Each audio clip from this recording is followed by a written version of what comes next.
Hello friend, स्वागत है आपका हमारे यूट्यूब चैनल कुमार सॉफ्टवेयर पे। ये मेरा CSS 3 से रिलेटेड 14 ट्यूटोरियल्स है।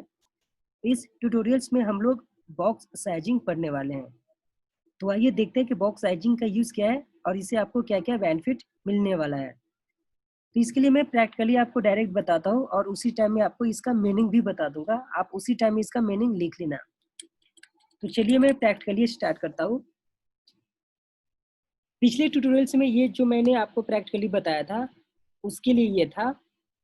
अब इसको मैं बैक करता हूँ जिसमें मैं आपको जो विड्थ हाइट का बताया था वो मैं टेक्स्ट बताता हूँ, ठीक है। ये सिंपल सा,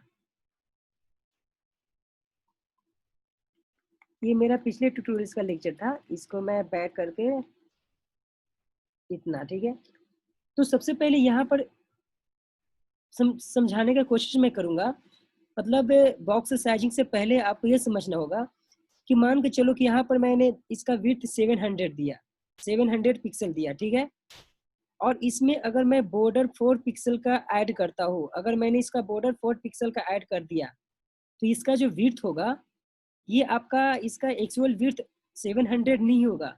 जैसे ही आपने बॉर्डर बढ़ा दिया, जितना आप बॉर्डर दोगे, वो बॉर्डर भी आपका चारों तरफ से, मतलब कि विड्थ क्या होता है आपका, ये जो हॉरिजॉन्टल पार्ट विड्थ होता है, तो आपका लेफ्ट और राइट दोनों तरफ से 4 मतलब 8 आपका इसमें और एक्स्ट्रा ऐड हो जाएगा।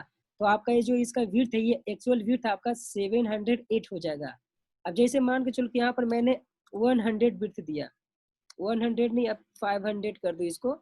अगर आपने यहाँ पर 500 इसका विड्थ दिया तो अभी आपका ऐसा दिख रहा है, ठीक है। लेकिन ये आपका एक्चुअल 500 विड्थ नहीं है, ये आपका आपने जो यहाँ पर बॉर्डर दिया है ना, वो भी ऐड हो चुका है। जैसे देखो अभी मैंने यहाँ से बॉर्डर हटा दिया, अब देखो इसका विड्थ ऐसा है, ठीक है। अब यहाँ पर मैंने मान लो कि 50 100 अभी देखो बॉर्डर दिया। जैसे मैंने 50 100 बॉर्डर दिया, तो इसका जो एक्चुअल विड्थ था, ये लेफ्ट से और राइट से 50 50 मतलब कि 100, मतलब इसका एक्चुअल विड्थ अब हो गया 600। कहने का मतलब कि आप जब बॉर्डर दोगे या फिर आप पेडिंग भी दोगे ना, तो आपका एक्चुअल विड्थ इसका वो नहीं रहता जो आप लिखते हो, वो आपका पेडिंग वाला और बॉर्डर वाला दोनों ऐड हो जाता है इसमें। अब जैसे मान के चलो कि मैंने यहाँ पर पेडिंग दे देता हूँ। पेडिंग में मैंने आपको 40 पिक्सल दिया, ठीक है। ये जो मैंने पेडिंग 40 पिक्सल दिया ना, तो अब इसका विड्थ क्या हो गया, ये 40 पिक्सल लेफ्ट राइट से मतलब 80 हो गया ये, और ये 100 मतलब कि 180 इसमें ऐड हो जाएगा, मतलब कि 680 आपका विड्थ हो जाएगा। अब जैसे देखो मैं यहाँ से इसको पिक्सल को भी मैंने पैडिंग ऐसा किया। अभी बॉर्डर मेरा कितना है, ये 500 और ये 50 50 600।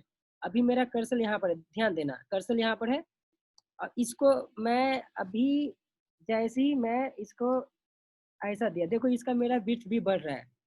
समझ में आ रही है मेरा कहने का मतलब क्या है, कि आप जब विड्थ जो दोगे, जितना आप जो विड्थ देते हो, और अगर आपने बॉर्डर इसमें लिखा और पेडिंग आपने यूज किया, तो इसका भी आपका विड्थ में ऐड हो जाता है। आपका ये एक्चुअल 500 विड्थ नहीं होता है, आपका बॉर्डर भी इसमें ऐड हो जाता है और पेडिंग भी इसका ऐड हो जाता है।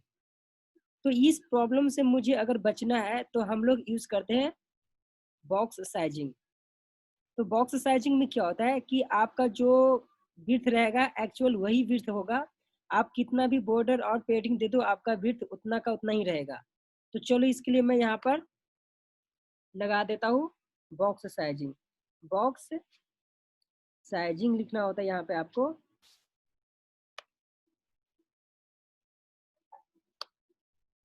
और यहाँ पर आपको लिखना होता है बॉर्डर, बॉर्डर बॉक्स। जैसे ही आपने बॉर्डर बॉक्स लिखा, तो देखो जैसे ही मैंने ये लिखा, तो आपका जितना जो विड्थ 500 पिक्सल था, वो 500 पिक्सल ही हो चुका है। अब आपको, अब आप चाहे इसका विड्थ बड़ा भी करोगे तो भी कोई फर्क नहीं पड़ेगा, आपका जो विड्थ उतना का उतना ही रहेगा। कितना, 500 ही रहेगा।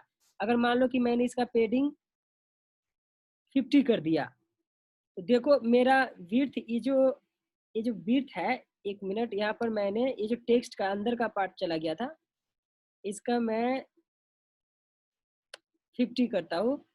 तो देखो मेरा विड्थ जो है, ये विड्थ ये इधर इतना ही रहेगा, 500 ही रहेगा। आपका पेडिंग का मतलब क्या है, जो अंदर का टेक्स्ट है वो बड़ा होगा, लेकिन विड्थ आपका उतना ही रहेगा। अब जैसे मान के चलो कि इसका मैंने बॉर्डर 70 किया, अब बॉर्डर भी मैंने 70 किया, तो ध्यान देना विड्थ आपका यहाँ से यहीं तक है, आपका हाइट बढ़ रहा है लेकिन विड्थ आपका इतना ही रहेगा। क्लियर है? तो ये था बॉक्स बॉक्स साइजिंग का यूज। बॉक्स साइजिंग का यूज क्या होता है कि आप जितना विड्थ देते हो आपका एक्चुअल उतना ही विड्थ रहेगा। आप बॉर्डर और पैडिंग बढ़ाओगे तो भी आपका कोई फर्क नहीं पड़ने वाला है, आपका हाइट बढ़ेगा लेकिन विड्थ आपका उतना ही रहेगा। अब जैसे मान के चलो कि यहाँ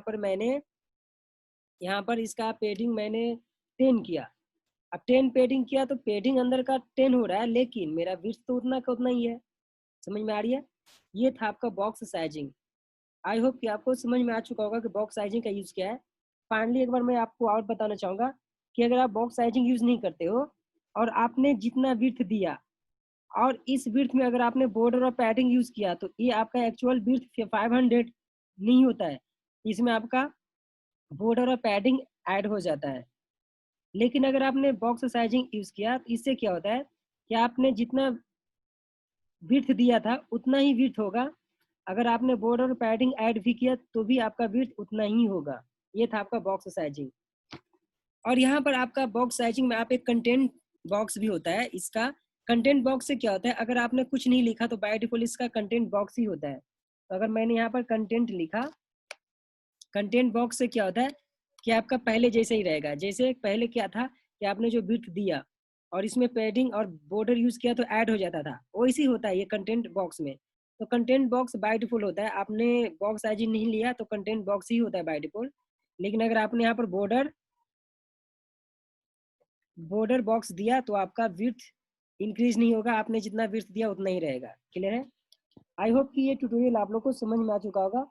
थैंक यू, बाय।